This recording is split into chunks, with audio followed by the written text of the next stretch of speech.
저희들이 이 찬송가 작시자들의 배경들을 쭉 살펴보면서 그렇게 충성했고 그렇게 헌신적으로 그리고 모든 것을 다해서 누구보다도 주님을 잘 믿고 섬기고 사랑했던 사람들이 왜 그렇게 엄청난 고난을 당했는가? 세상의 범인으로서는 이런 일들을 쉽게 이해하지 못하지만 하나님의 영광이라고 하는 차원을 이해하고 있는 저와 여러분들에게서 이것은 충분히 이해되고도 남음이 있는 그런 내용입니다. 우리가 앞서 스페어드가 네 자식이 한꺼번에 바닷속에서 침몰해서 죽은 사건이라든지요. 그래서 스테드 여사의 남편이 그 목전에서 물에 빠져서 익사한 사건이라든지 평생을 하나님의 종으로 충성스럽게 살았던 라이트 목사가 말년에 폐병으로 가족과 친지를 떠나서 객사한 일이라든지요.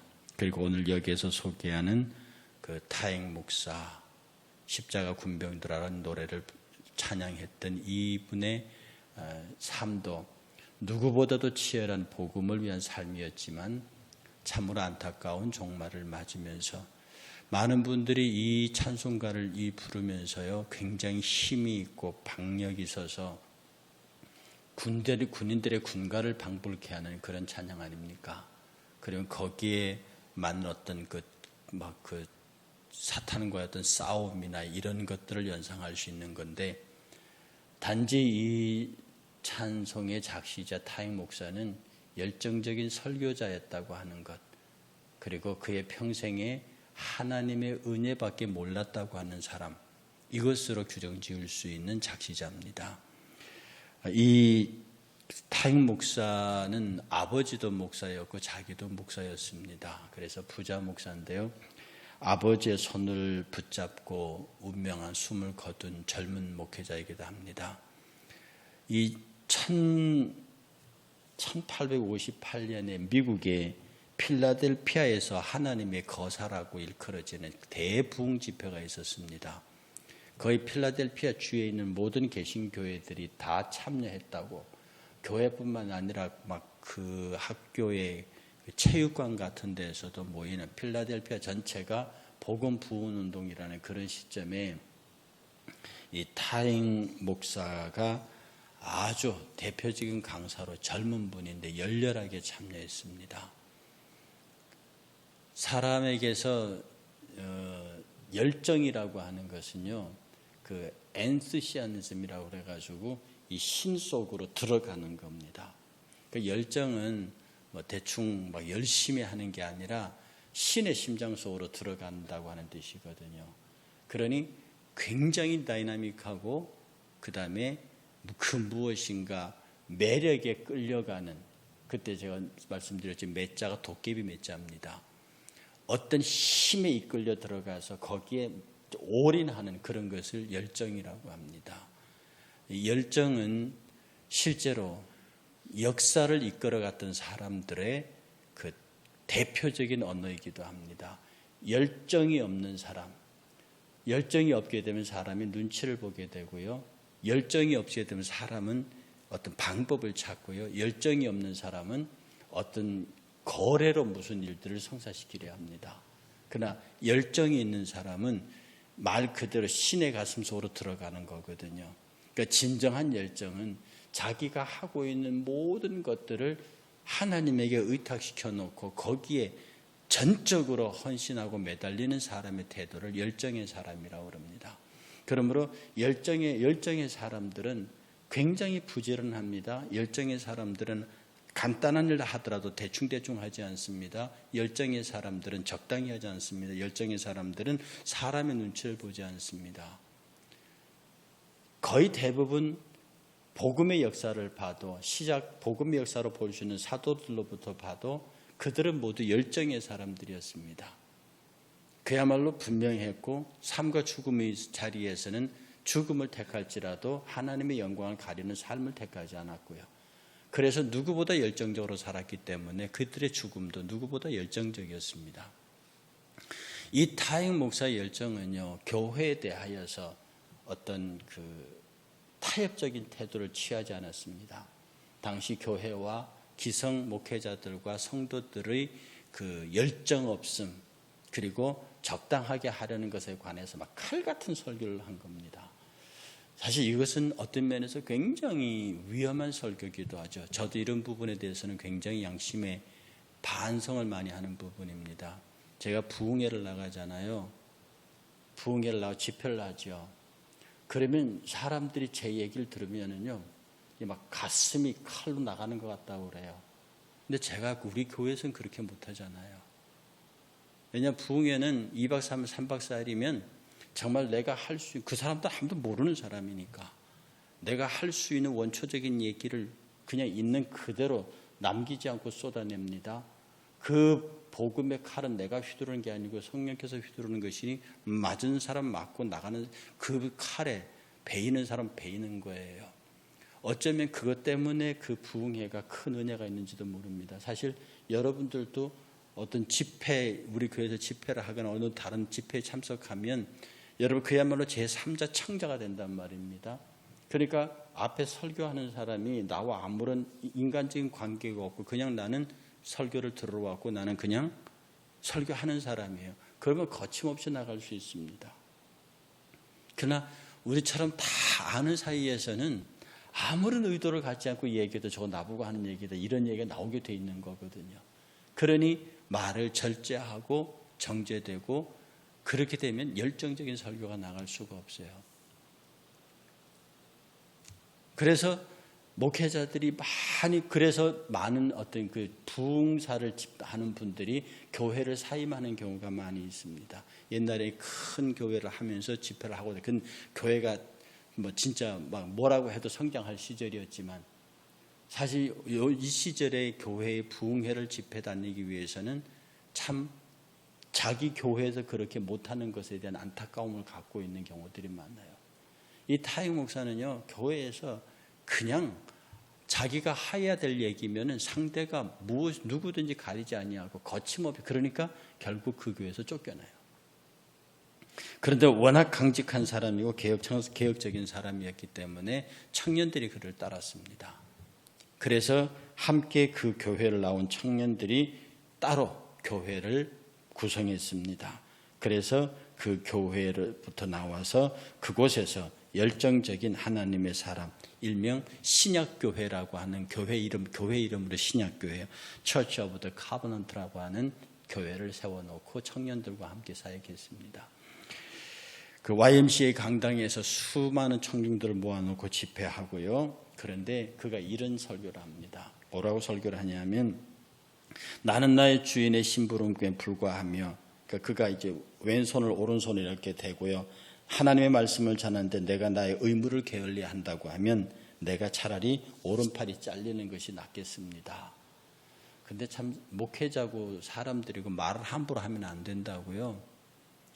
이렇게 해서 내가 말씀대로 살지 않으면 이게 잘렸으면 좋겠습니다. 이렇게 말해 진짜 이게 잘려요. 근데 그 말씀대로 안 살아서 설교를 그렇게 안 해서가 아니라 어느 수요일 날 농장이 있는 집에 일 보러 잠깐 갔다가 옆에 곳간에서 막 추수하는 일꾼들이 돌리는 그 탈곡기, 거기를 이렇게 지나가다가 오른쪽 옷소매가 걸려요.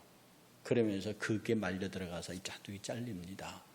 결국 그것 때문에 과다출혈로 죽어요. 성경에 한국 교회에서도 그런 분들 참 많이 있습니다. 내가 설교하다가 순교하기를 원합니다. 그러다가 강대상에서 칼을 맞아 죽으신 부산의 무슨 목사님도 계십니다. 그러니까 참 이게 아이러니한 건데요.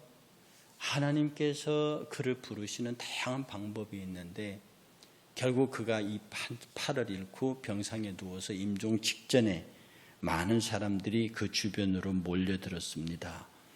그 타임 목사가 이제 숨지기 직전에 입술이 움직이는데 만세반석 열린이라는 찬송을 그렇게 부르려고 하는데 힘이 없으니까 입으로는 웅얼거리고 있는데 이제는 모든 것이 평안하다. 모든 것이 참으로 평안하다. 하나님의 뜻이 이루어지이다. 그렇게 계속 입으로 중얼거렸답니다. 그랬더니 그의 아버지가 그 이야기를 더 들으려고 귀를 아들의 입에다 바짝 갖다 댔대요. 그랬더니 아들이 이렇게 말합니다. 아버지, 주를 위하여 일어나세요. 주를 위하여 일어나시고 나의 형제 목회자들에게 어디서 그들을 만나든지 주를 위해 일하라고 말씀해 주세요. 이렇게 하고 떠났다는 겁니다. 우리가 하나님 앞에 이르는 방법도 다양하고 하나님의 일을 하는 것도 다양하고 성격도 다양하지만 예수 그리스도로 인하여 고난당하는 사람들, 그리고 예수 그리스도로 말미암아 힘든 생애를 살고 일반적으로 예수 잘 믿으면 복 받는다는 것이 우리들의 삶의 신앙적 기본이 부정하지 않습니다. 그런데 예수님 복음 때문에 순수하게 살았는데 고난받는 사람들의 신앙의 열매가 더 많은 사람들에게 감동을 주고 그들의 안타까운 이야기가 오고 오는 후세에 전해지면서 용기를 주고 일어나게 하고 그들의 어려움을 돌파하게 하는 그분이 그랬구나. 우리는 욥을 시시때때로 올립니다. 그는 까닭없이 고난받은 사람이에요. 그가 하나님 앞에 채찍을 맞아야 할 일이 오히려 사탄의 시험, 사탄의 시기를 받았던 사람입니다. 그러나 지금까지 우리는 욥을 두고 욥의 신앙을 보라, 욥의 말을 보라, 욥을 보라라고 우리 욥을 통해서 우리가 고난받았을 때에 까닭없이 고난받았으나 입으로라도 하나님께 범죄하지 않았던 욥의 신앙을 보고 우리를 추스립니다. 우리는 이 타익 목사 이야기를 들으면서 열정적인 목회자의 슬픈 말로를 보면서 그러나 그렇게 하나님을 위해서 열정적으로 살았던 사람의 마지막 이야기가 마지막 주변 사람들에게 보여준 모습이 만세바성 열리니 이제 내가 들어간다고 하는 그 찬송을 부르면서 주변의 사람들에게 이제 모든 것이 평안하다, 모든 것이 참으로 평안하다, 하나님의 뜻이 이루어질지어다. 그렇게 죽어가는 목사의 입에서 나온 신앙 고백과 자기 입 앞에 귀를 대고 있는 아버지에게 아버지도 주를 위해서 일어나세요. 그리고 내 모든 동력자들이 주를 위해서 일어나라고 말씀을 해주세요. 라고 그 부탁을 하고 하나님의 나라에게 간 이 이야기를 우리가 들으면 우리가 이렇게 살아서 되겠느냐는 반성을 하게 됩니다.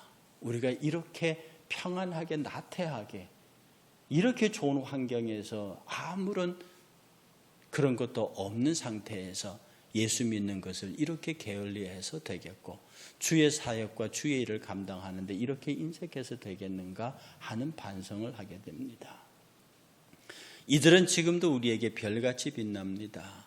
예를 스페웨드가 4명의 아이들을 타이타닉에서 물속에 집어넣습니다. 다시 배를 타고 자기 자녀가 죽은 그 항로를 지나간다고요. 거기에서 통곡하며 기도하며 하나님께 울부짖었다는 얘기를 제가 그때 그 찬송가를 부를 때에 마음이 아프지 않은 사람이 누가 있겠습니까? 바로 그의 찬송을 들으면서 우리가 하나님 앞에서 십자가 군병들아 주 위에 일어나 이 찬송가를 들을 때 만약에 타익 목사의 이야기를 기억하고 있다고 하면 우리가 그 찬송가가 간단하게 들리겠느냐 하네요. 정말로 주를 위해서 열정적으로 살고 정말로 주를 위해서 마지막 운명할 때까지 하나님의 영광을 위해서 살라고 주변 사람에게 부탁하고 만세바성 열리니 나는 평안하다고 하는 이 신앙의 이야기를 들으면서 내가 믿음의 선한 복장을 갖추고 너희는 서서 진리로 띠를 띠고 의의 흉배를 붙이고 평안의 복음으로 예비된 신을 신고 믿음의 의의 흉배를 붙이고 구원의 투구를 쓰고 성령의 검 곧 하나님의 말씀을 가지는 이런 복장을 가지고 살아야 하는 이유를 굳이 성경 말씀의 막 구절들을 찾아다니지 않아도 타익 목사의 간절한 고백에서 우리는 그 이유를 찾을 수 있습니다. 우리가 지금 아주 편안하게 신앙생활 잘하고 있다고 지금 코로나 사태가 어쩌고 해도 지금 이 시대만큼 편안하게 예수를 믿는 기독교 역사 전체를 2000년의 역사를 다 해도 결코 지금보다 더 편안하게 예수를 믿을 수 있는 시절은 없습니다. 그런 면에서 우리는 참 예수 믿기 좋은 환경에 좋은 시대에 좋은 나라에 태어났습니다.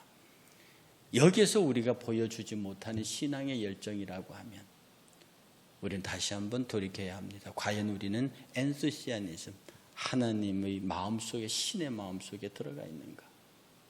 정말 우리는 열정 그리스도인인가?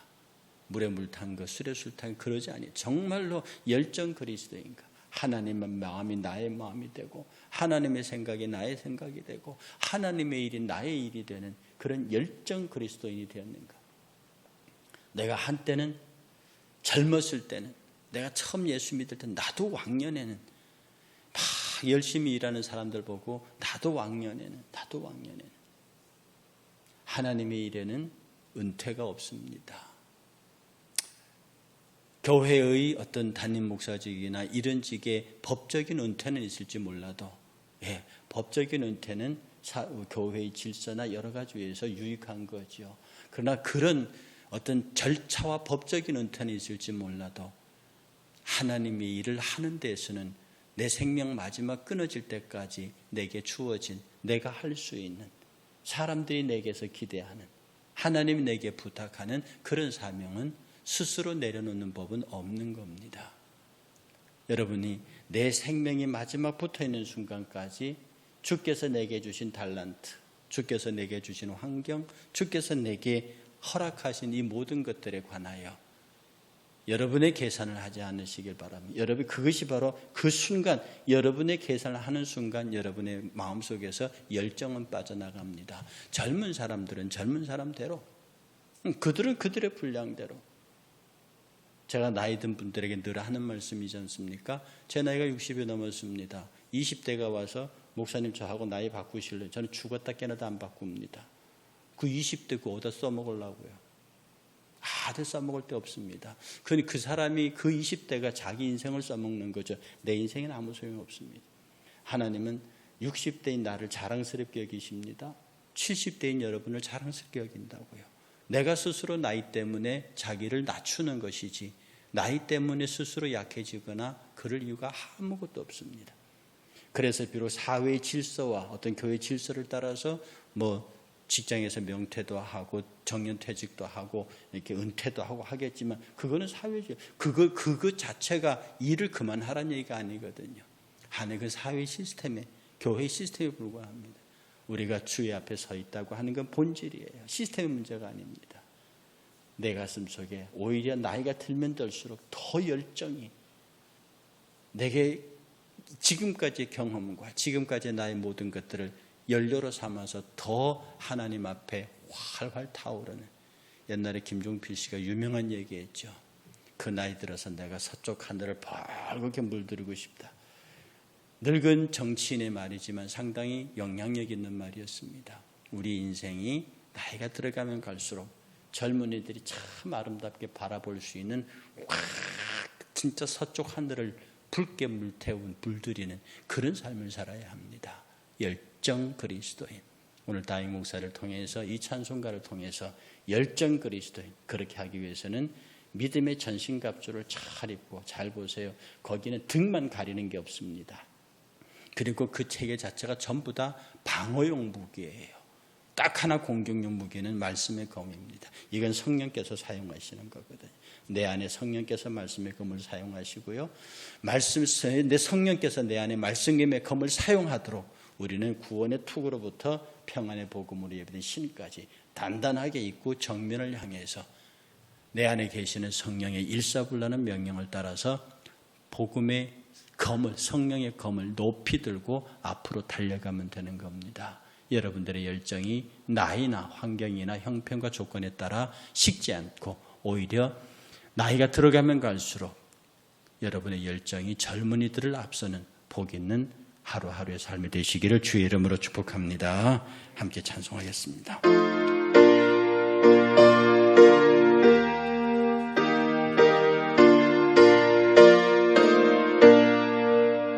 십자가 군병들아 주의하나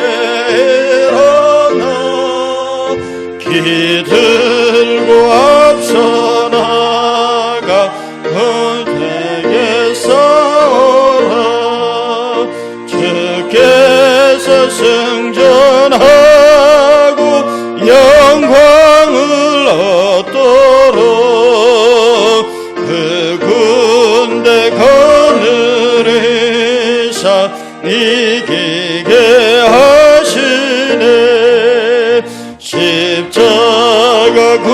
군병들아 주 위에 일어나 그 나팔 소리 듣고 곧 나가 싸우라 수 없는 원수 앞에 주 따라갈 때에 주 예수 힘을 주사 강하게 하시네 십자가 군병들아 주 위에 일어나 내 힘이 부족하니 주 권능 믿으라 복음의 갑주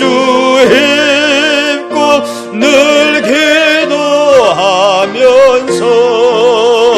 너 맡은 자리에서 충성을 다하라 십자가 군병들아 주 위에 일어나 이날에 적절하고 곱게가 부르리 승천한 군사들은 영생을 얻으며 영광의 주와 함께 왕노릇